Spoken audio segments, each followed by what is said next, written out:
Elisa apretó el medallón contra su pecho, mientras las carcajadas de su madrastra resonaban en el vestíbulo. No vales nada, le había escupido antes de firmar los papeles que la entregaban por una suma que jamás vería. Ahora, descendía temblorosa del carruaje negro frente a un palacio de piedra gris, donde el duque de Montellano la observaba desde lo alto de las escaleras, inmóvil, con las manos cruzadas tras la espalda. Los sirvientes ya subían su modesto equipaje, mientras ella permanecía paralizada bajo la llovizna, incapaz de comprender por qué un hombre de tal poder había pagado una fortuna por una simple institutriz en desgracia.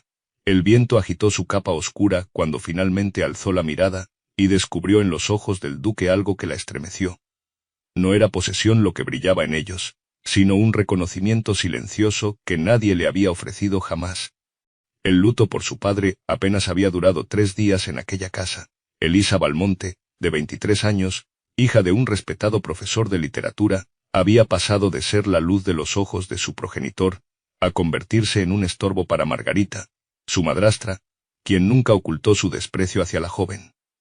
Tu padre ya no está para protegerte con sus fantasías de intelectual, le había dicho mientras revisaba los documentos del difunto. Esta casa tiene deudas que tú no puedes pagar con tus libritos y tus clases de gramática. La biblioteca, aquel santuario donde Elisa y su padre habían compartido lecturas y sueños, fue lo primero que Margarita mandó desmantelar. Los libros, vendidos por lotes a compradores que apenas apreciaban su valor, desaparecieron en carros anónimos. La hija de un profesor sin cátedra oficial no tiene dote ni posición, repetía Margarita a las visitas, y ya no está en edad de aspirar a un buen matrimonio. Durante las semanas siguientes, Elisa fue degradada sistemáticamente. Primero perdió su habitación, luego sus pertenencias fueron trasladadas al pequeño cuarto junto a la cocina. Sus vestidos de luto, los únicos que le permitieron conservar, parecían el uniforme perfecto para su nueva condición, la de una sirvienta más. Por las noches, Elisa escribía a la luz de una vela gastada. Pequeños relatos, fragmentos de pensamientos que escondía bajo una tabla suelta del suelo. La escritura era lo único que Margarita no podía arrebatarle, lo único que permanecía intacto en su interior. Deberías agradecer que te permito quedarte, le espetaba la madrastra cuando la sorprendía leyendo algún libro rescatado. Una mujer sin recursos ni belleza extraordinaria es una carga para cualquier casa respetable. Elisa soportaba en silencio, sostenida únicamente por el medallón que su padre le había regalado antes de morir. Un pequeño círculo de plata con una inscripción en latín que ella traducía en sus momentos más oscuros. El valor del alma no tiene precio. La mañana en que todo cambió, Elisa fue llamada al salón principal. Allí encontró a Margarita junto a un hombre de aspecto severo que la examinó de pies a cabeza sin disimulo. Es ella, confirmó Margarita.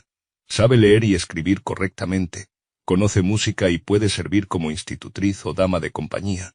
Su padre le metió demasiados libros en la cabeza, pero se le puede corregir ese defecto. El hombre, que se presentó como el administrador del duque de Montellano, asintió mientras tomaba notas en una pequeña libreta. ¿Tiene experiencia como institutriz?, preguntó sin dirigirse directamente a Elisa. Ha dado clases particulares, aunque sin gran éxito económico, respondió Margarita antes de que Elisa pudiera abrir la boca. Y su salud, perfecta, no es de constitución fuerte, pero tampoco enfermiza. Elisa permanecía de pie, convertida en un objeto de tasación. Sus mejillas ardían de vergüenza, mientras el hombre y su madrastra discutían condiciones como si ella no estuviera presente. Cuando el administrador salió para buscar algo en su carruaje, Elisa encontró el valor para hablar. ¿Qué está haciendo, señora? No puede disponer de mí como si fuera una propiedad. La risa de Margarita fue como un latigazo. ¿Y qué eres sino una carga? No ves nada, Elisa. Ni siquiera el duque te quiere a ti, sino a alguien que sepa manejar libros y educar niños. El administrador regresó con un sobre que entregó a Margarita. Ella contó el dinero con avidez y firmó un documento. Prepara tus cosas. Te marchas hoy mismo, ordenó, guardando los billetes en su escote. Y agradece que alguien haya pagado por ti. En este mundo, querida, todo tiene un precio, incluso las hijas de intelectuales arruinados.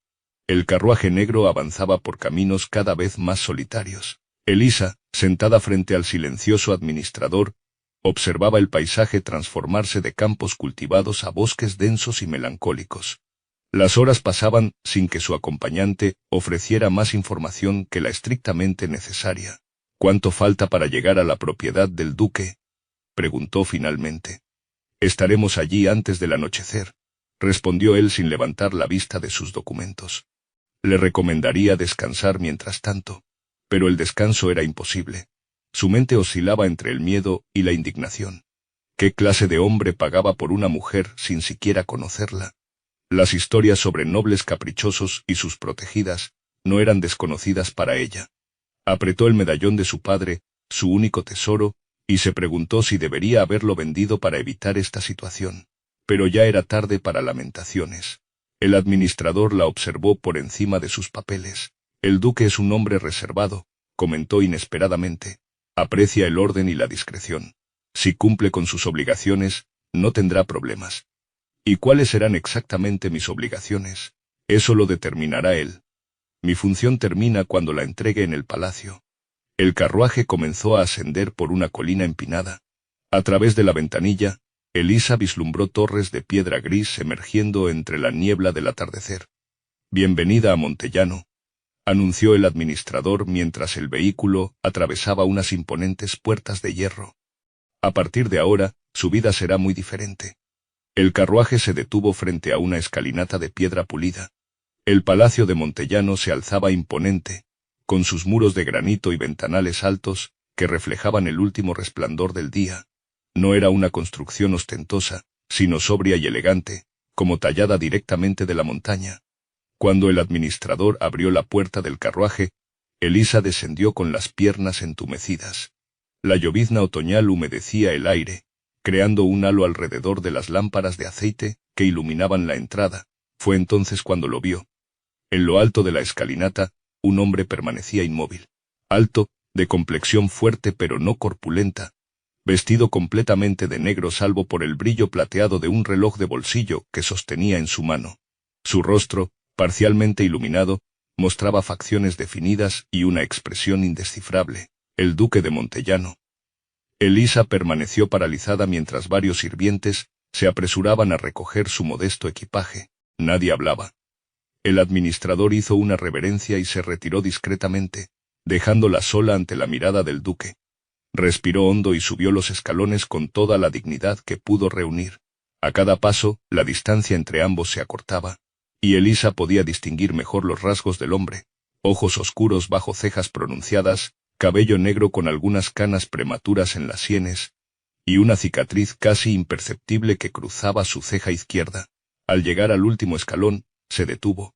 No sabía si debía hacer una reverencia, presentarse formalmente o esperar instrucciones. El duque guardó su reloj y la miró directamente a los ojos. Señorita Valmonte, dijo con voz grave pero serena, bienvenida a Montellano. La esperábamos. Sin más palabras, se giró e indicó con un gesto que lo siguiera al interior del palacio. La habitación asignada a Elisa superaba cualquier expectativa. Espaciosa, con una cama de dosel, un escritorio junto a la ventana y un armario de roble tallado. Nada que ver con el cuartucho junto a la cocina donde había dormido los últimos meses. La mañana siguiente a su llegada, el ama de llaves, la señora Durán, le explicó las normas de la casa. El desayuno se sirve a las 7 en la sala menor. El duque rara vez se une a él. El almuerzo es a la 1 y la cena a las 8. Su presencia solo es requerida si se le notifica previamente. ¿Y mis obligaciones?, preguntó Elisa, aún confundida sobre su papel en aquel lugar. Por ahora adaptarse. El duque la recibirá esta tarde en su despacho para discutir sus funciones. Durante esa primera semana, Elisa descubrió algo desconcertante. Nadie la trataba como a una sirvienta. Los criados se dirigían a ella como señorita. Su ropa había sido complementada con vestidos sencillos pero de calidad, y podía moverse libremente por ciertas áreas del palacio. La reunión con el duque fue breve y formal.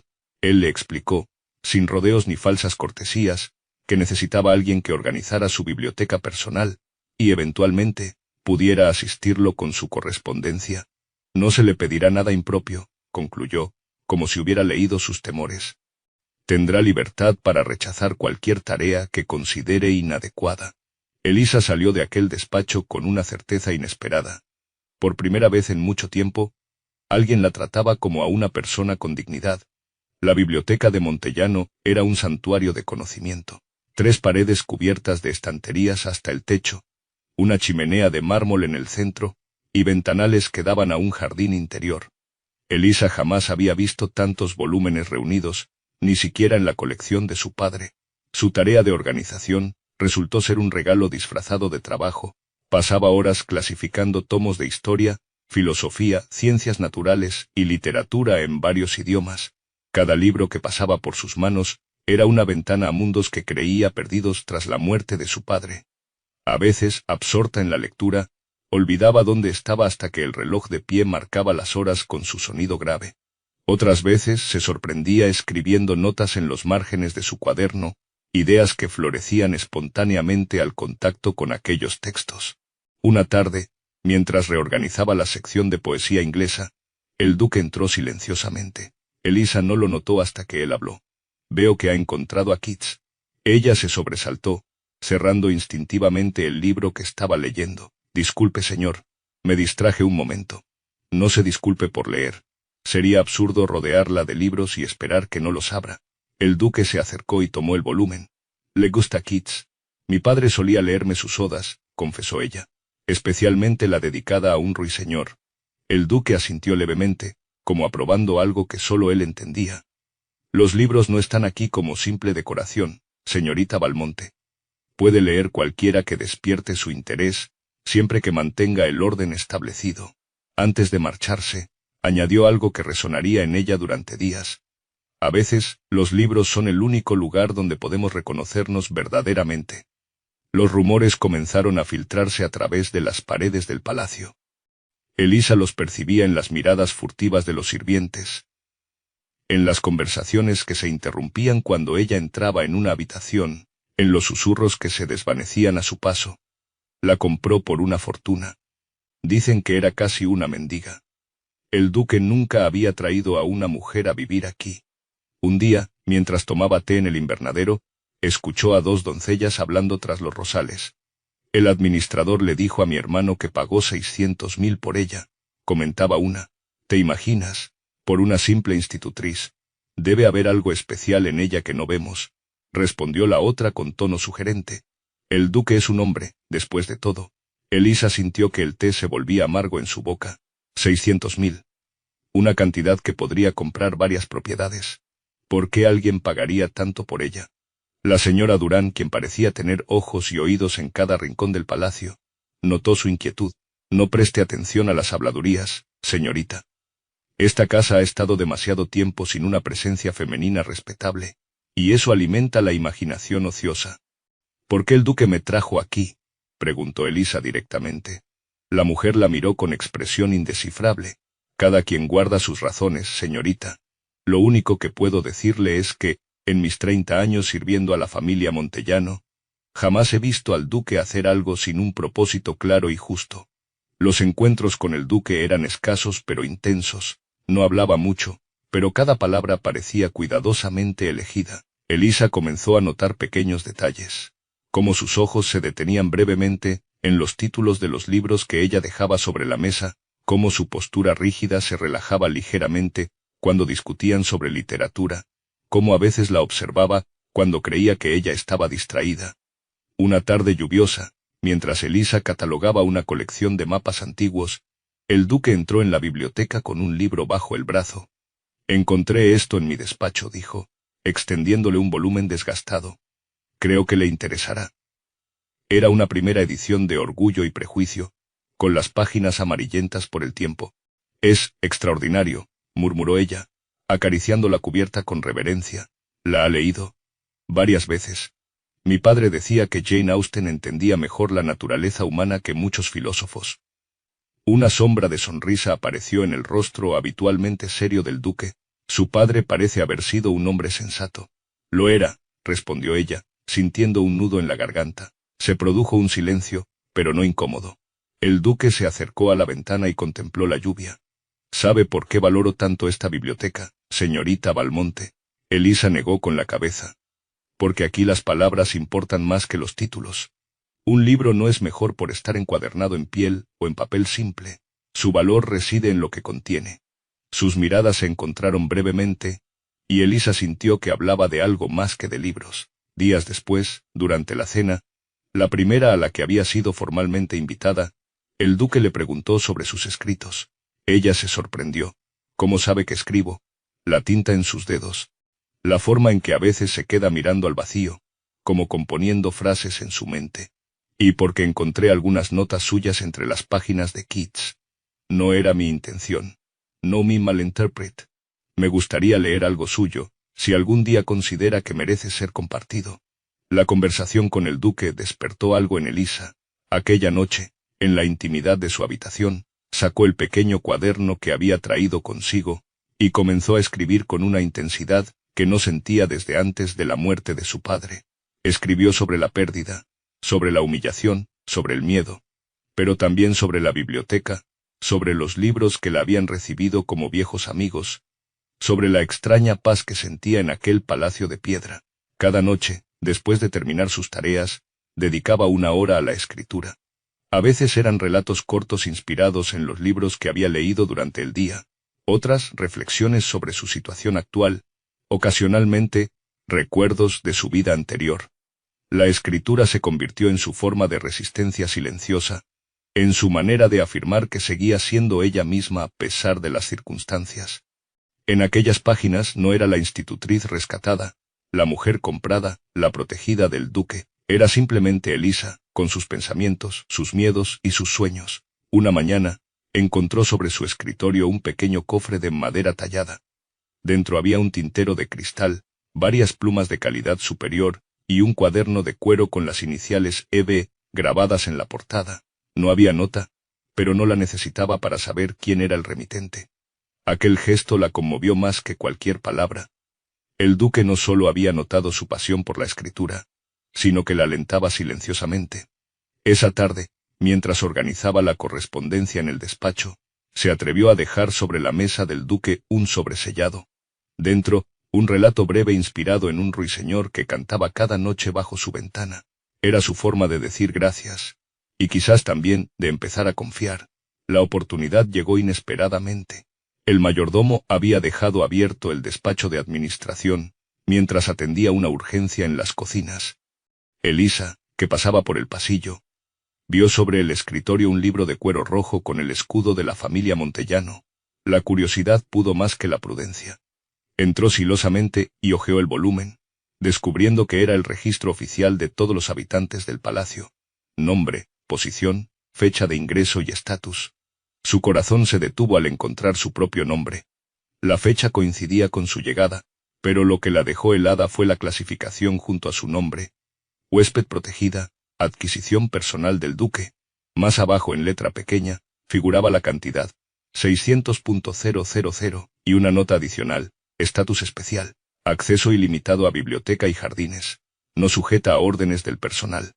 El sonido de pasos acercándose la obligó a cerrar el libro apresuradamente y salir por la puerta lateral. Durante horas, aquellas palabras giraron en su mente como cuchillos. Adquisición personal. Huésped protegida. Términos elegantes para disfrazar una realidad que ella ya conocía. Había sido comprada. El duque podía tratarla con respeto, podía darle libros y plumas, podía permitirle cierta libertad dentro de los muros del palacio, pero seguía siendo su propietario. La había clasificado, etiquetado, como se hace con una posesión valiosa. La jaula podía ser de oro, pero seguía siendo una jaula. Los días siguientes, Elisa observó el palacio con nuevos ojos. Lo que antes percibía como espacios de libertad, la biblioteca, los jardines, su propia habitación, ahora le parecían límites cuidadosamente establecidos de su prisión. Cada gesto del duque, que antes interpretaba como respeto, ahora lo veía como la benevolencia calculada de un amo hacia una posesión valiosa. Cada privilegio otorgado era simplemente el cuidado que se da a una inversión costosa. Durante la cena, notó cómo el duque la observaba con expresión preocupada. «Está inusualmente silenciosa esta noche, señorita Valmonte. ¿Se encuentra bien?» «Perfectamente, señor», respondió ella con una sonrisa que no llegó a sus ojos. Solo estaba pensando en las diferentes formas que adopta el encierro. El duque la miró con intensidad. «¿Se siente prisionera aquí?» «¿No lo estoy?» «Huésped protegida», suena más amable que adquirida por 600.000. pero el resultado es el mismo, ¿no es cierto? Un silencio tenso se instaló entre ambos. El duque dejó los cubiertos sobre la mesa con precisión matemática. Veo que ha encontrado el registro. Por casualidad, admitió ella. Aunque supongo que el resultado habría sido el mismo, si me lo hubiera dicho directamente. No es lo que piensa. ¿Y qué pienso, señor duque? ¿Acaso puede leer mi mente como lee sus libros? No, respondió él con voz grave. Pero reconozco el miedo a la falta de libertad cuando lo veo. Lo he sentido yo mismo. Esa noche Elisa no pudo dormir. Las palabras del duque resonaban en su mente junto con la frase cruel de su madrastra. No vales nada. Aparentemente, valía exactamente 600.000. Un precio elevado, pero un precio al fin y al cabo. Al amanecer, tomó su decisión. Se marcharía de Montellano, pero no como una fugitiva ni como una desagradecida. Se iría con la misma dignidad, con la que había soportado cada humillación en su vida. Escribió una carta formal dirigida al duque, agradeciéndole su hospitalidad, y explicando que no podía permanecer en un lugar donde su presencia se debía a una transacción económica, sin importar cuán benévolas fueran las intenciones. No busco juzgar sus acciones, escribió, pero debo ser fiel a mí misma. La libertad no es un privilegio que pueda otorgarse o retirarse a voluntad. Es un derecho inherente a todo ser humano, y es ese derecho el que ahora ejerzo. Solicitaba únicamente lo necesario para establecerse en algún pueblo cercano, donde pudiera ganarse la vida honradamente como institutriz o escritora. Después, comenzó a preparar metódicamente su partida. Separó la ropa que había traído de la que le habían proporcionado en el palacio. Guardó sus escritos y el medallón de su padre. Dejó sobre el escritorio los libros que había tomado prestados de la biblioteca, cada uno con un pequeño marcador señalando sus pasajes favoritos. No huiría en la noche como una ladrona. Partiría a plena luz del día, mirando al frente. La carta estaba sellada y lista para ser entregada cuando un sirviente anunció una visita inesperada. Margarita, su madrastra, aguardaba en el salón principal. Elisa descendió las escaleras con el corazón martillando en su pecho. Encontró a Margarita examinando los objetos de valor con mal disimulada codicia. Vaya, vaya, dijo al verla. Parece que te ha ido bien con tu protecta. ¿Qué haces aquí?, preguntó Elisa, manteniéndose a una distancia prudente. Así recibes a la mujer que te crió, sin un abrazo, sin ofrecer siquiera una taza de té. Nunca me criaste. Y ambas sabemos que no has venido por afecto familiar. Margarita sonrió con falsa dulzura. Directa como siempre, bien, iré al grano. He venido porque he oído rumores sobre tu situación aquí. Una institutriz que vive como una dama en el palacio de un duque soltero. ¿Imaginas cómo suena eso? No me importa cómo suene. Debería importarte. La reputación es lo único que una mujer posee verdaderamente. Margarita se acercó, bajando la voz. A menos claro, que prefieras que cuente la verdadera historia. Cómo fuiste vendida como mercancía al mejor postor. Elisa sintió que le faltaba el aire. ¿Qué quieres exactamente? Una compensación modesta. Después de todo, si el duque pagó tanto por ti, algo debes valer. Margarita examinó sus uñas con falso desinterés. Digamos, 50.000. Una fracción de lo que él pagó. No tengo ese dinero, pero él sí. Y si no quieres que todo el país sepa cómo llegaste aquí, encontrarás la manera de conseguirlo. Margarita se dirigió hacia la puerta. Tienes 3 días. De lo contrario, me aseguraré de que tu nombre y el del duque aparezcan en todos los periódicos de la región. El chantaje de Margarita no hizo sino reforzar la decisión de Elisa.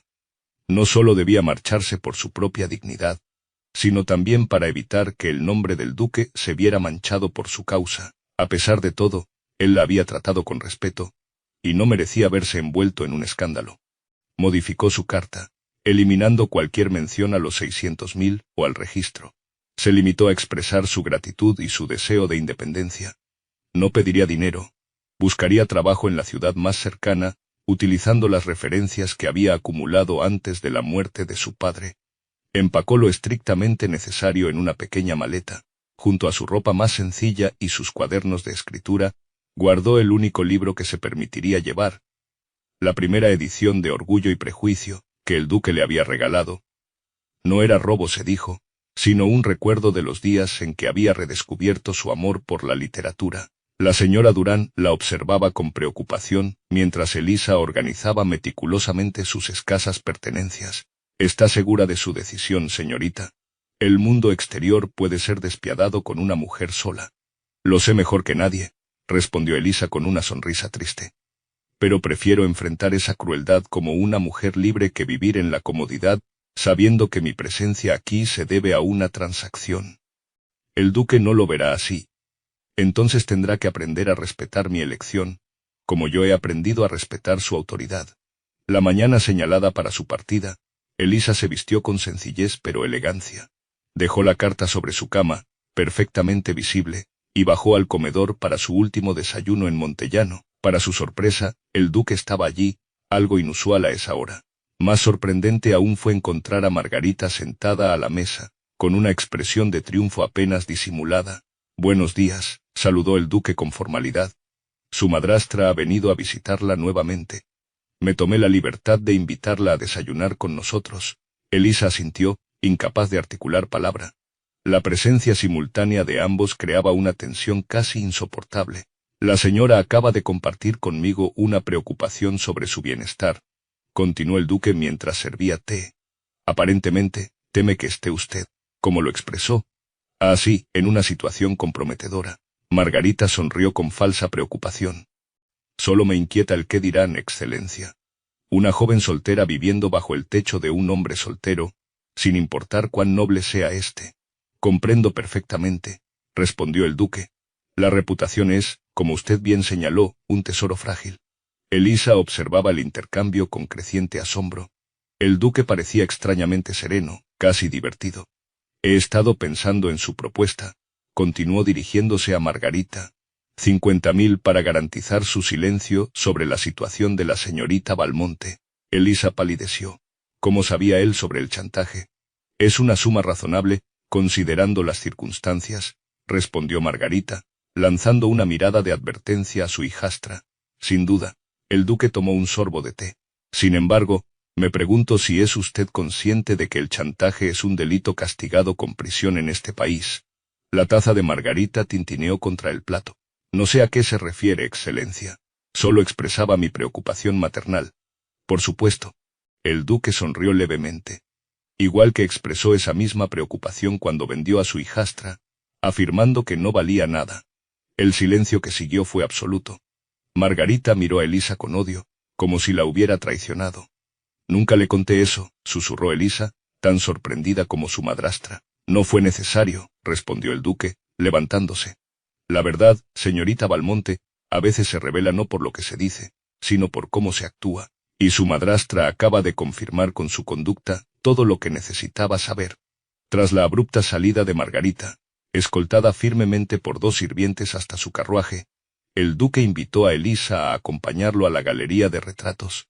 Era una estancia larga y solemne, iluminada por ventanales que dejaban entrar la luz gris del otoño.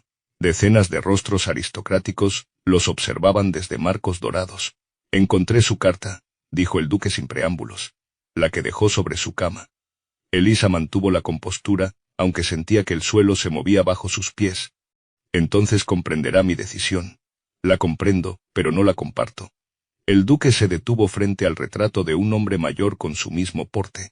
«Mi padre construyó su fortuna comprando y vendiendo propiedades. Personas como objetos, objetos como personas. Nunca supo diferencia». Avanzó hasta otro retrato, más reciente, una mujer de expresión dulce y ojos tristes.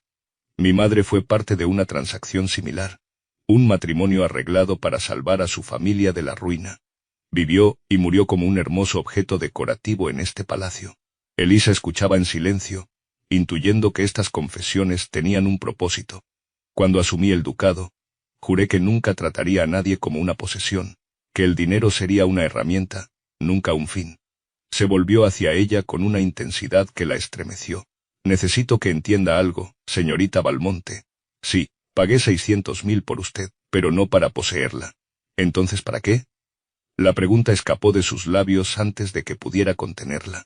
«Para liberarla». El duque se acercó, manteniendo una distancia respetuosa.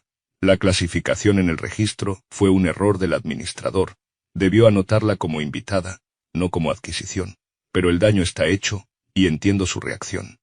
¿Por qué pagaría tanto solo para liberarme? No tiene sentido. Para mí lo tiene. El duque miró hacia los retratos de sus antepasados. Porque yo sé lo que es ser valorado por un precio, no por quién eres. La galería parecía haberse reducido a ese espacio entre ambos, como si los retratos, las ventanas y el mundo exterior hubieran desaparecido. Hace 5 años, comenzó el duque, asistí a una conferencia sobre literatura medieval en la universidad donde enseñaba su padre. Elisa lo miró con asombro. Nunca había mencionado a su padre. Era un día particularmente difícil para mí. Acababa de enterarme de que mi prometida me había abandonado por un título más elevado que el mío. Una ironía, considerando que fue un matrimonio arreglado por conveniencia. El duque se acercó a la ventana, observando el jardín donde las hojas caían lentamente. Entré en la biblioteca para escapar de las condolencias hipócritas. Allí encontré a una joven leyendo en voz alta a un grupo de niños. Leía con tal pasión que los pequeños estaban completamente cautivados. Yo también lo estuve. Elisa sintió que su corazón se aceleraba, recordaba vagamente aquellas sesiones de lectura que organizaba para los hijos de los profesores. Esa joven era usted, señorita Valmonte. No me vio, pero yo la observé durante casi 1 hora. La forma en que daba vida a las palabras. Fue como si me recordara que existía algo más valioso que los títulos y las fortunas. El duque se volvió hacia ella. Cuando regresé a Montellano, intenté contactar con su padre para ofrecerle un puesto como bibliotecario. Pero la vida y mis obligaciones se interpusieron. Años después, cuando finalmente lo intenté de nuevo, me enteré de su fallecimiento. Y de que su hija había sido vendida. Su voz se tensó al pronunciar la última palabra. Pagué lo que pedían, no para comprarla, sino para impedir que otros lo hicieran. Para darle la oportunidad de elegir su propio camino, lejos de quienes la valoraban únicamente por lo que podían obtener de usted. Un silencio denso se instaló entre ellos mientras Elisa asimilaba la revelación. El duque había estado buscándola durante años, no como una posesión, sino como alguien que le había mostrado, sin saberlo, una verdad esencial sobre la vida. Le ofrezco ahora lo que debí ofrecerle desde el principio, dijo el duque finalmente. Libertad real, no condicionada. Se dirigió a su escritorio y extrajo un sobresellado.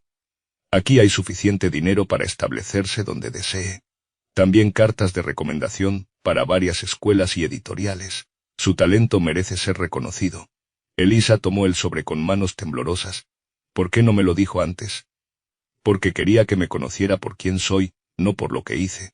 Y porque temía que interpretara mi ayuda como una forma de posesión. El duque se acercó a la puerta, indicando que la conversación había terminado. El carruaje estará listo cuando usted lo disponga. Puede quedarse en Montellano el tiempo que necesite para organizar su partida, o puede marcharse hoy mismo, si así lo prefiere. Antes de salir, añadió con voz serena, cualquiera que sea su decisión, quiero que sepa que estos meses han sido significativos para mí. Verla redescubrir su pasión por los libros y la escritura me ha recordado por qué vale la pena vivir. Se detuvo un instante, como si quisiera decir algo más, pero finalmente inclinó levemente la cabeza en señal de despedida, y salió de la galería, dejándola sola con sus pensamientos. Elisa permaneció inmóvil en la galería, con el sobre en las manos y la mente en tumulto. Por primera vez desde que llegó a Montellano, tenía verdadera libertad de elección. Podía marcharse, establecerse por su cuenta, construir una vida independiente lejos de la sombra del duque y de su pasado, o podía quedarse, no como una protegida, no como una adquisición, no como alguien en deuda, sino como una mujer que elegía conscientemente su camino. Caminó lentamente por los pasillos del palacio, recorriendo con la mirada los lugares que habían sido testigos de su transformación. La biblioteca donde había redescubierto su voz, el jardín donde había comenzado a sanar, el escritorio donde había vuelto a escribir. En su habitación, encontró el medallón de su padre sobre la almohada. Lo tomó entre sus dedos, repitiendo la inscripción que conocía de memoria. El valor del alma no tiene precio. Ahora entendía el verdadero significado de esas palabras. No se trataba solo de rechazar ser valorada económicamente, sino de reconocer que el verdadero valor reside en la capacidad de elegir, de amar, de crear. Con decisión repentina, guardó el sobre en su escritorio y se dirigió al ala oeste del palacio, donde sabía que encontraría al duque. Lo halló en el salón de música, contemplando en silencio el piano que nadie tocaba desde la muerte de su madre. Me quedo, dijo simplemente desde el umbral. El duque se volvió, su rostro una mezcla de sorpresa y contención. ¿Está segura? No quiero que sienta ninguna obligación. No es obligación, respondió ella, acercándose. Es elección, mi elección. Se detuvo frente a él, mirándolo directamente a los ojos. Me quedo porque aquí he encontrado no solo respeto, sino también comprensión. Me quedo porque deseo conocer al hombre que valoró mi alma sin ponerle precio. Me quedo porque por primera vez, no soy lo que otros decidieron que fuera, sino lo que yo elijo ser. El duque extendió su mano, y ella la tomó sin vacilación. Bienvenida a Montellano, Elisa. Esta vez como igual. 6 meses después, el salón de música de Montellano había recuperado su propósito. Las ventanas, antes siempre cerradas, ahora permanecían abiertas para que entrara la brisa primaveral. El piano, restaurado y afinado, ocupaba el centro de la estancia como un símbolo de renacimiento. Elisa estaba sentada junto a la ventana, con un manuscrito en las manos. El duque, Alejandro, como ahora lo llamaba en la intimidad, la escuchaba atentamente mientras ella leía en voz alta fragmentos de su primera novela, próxima a ser publicada. Es extraordinario, comentó él cuando ella terminó de leer. La forma en que describes la transformación de la protagonista, se siente auténtico. Escribo lo que conozco, respondió ella con una sonrisa. La relación entre ambos había evolucionado con la naturalidad de lo inevitable. No hubo declaraciones grandilocuentes ni momentos dramáticos, sino un reconocimiento mutuo que creció día a día. Elisa había insistido en mantener su independencia, trabajando como organizadora de la biblioteca y escribiendo sus propias obras. El duque, lejos de oponerse, había facilitado su contacto con editores y círculos literarios. ¿Has pensado en un título definitivo?, preguntó Alejandro, acercándose al piano. Estaba considerando el valor del alma, respondió ella, uniéndose a él en el banco del piano. En honor a las palabras de mi padre. Palabras sabias, asintió él, comenzando a tocar suavemente. Aunque creo que ahora las entiendo mejor que nunca. Sus dedos se deslizaban por las teclas creando una melodía serena, como la calma después de una larga tormenta. En la biblioteca de Montellano, un nuevo libro ocupaba un lugar de honor. La primera edición de El valor del alma, por Elisa Valmonte. Junto a él, el medallón de plata que una vez le regaló su padre, descansaba sobre un pequeño cojín de terciopelo. Elisa y Alejandro caminaban por los jardines al atardecer, como se había convertido en su costumbre. No iban del brazo, sino lado a lado, en un equilibrio perfecto que simbolizaba su relación. ¿Sabes qué pensé la primera vez que te vi en lo alto de esa escalinata?, preguntó ella, que parecía un carcelero, imagino. No, Elisa sonrió. Pensé que parecías tan solo como yo. Alejandro se detuvo y tomó suavemente su mano. Ya no lo estamos, ¿verdad? No, respondió ella con serena certeza. Ahora somos 2 personas que se eligieron libremente, y eso, mi querido duque, no tiene precio. Sus labios se encontraron en un beso que sellaba no una posesión, sino un reconocimiento mutuo de almas iguales.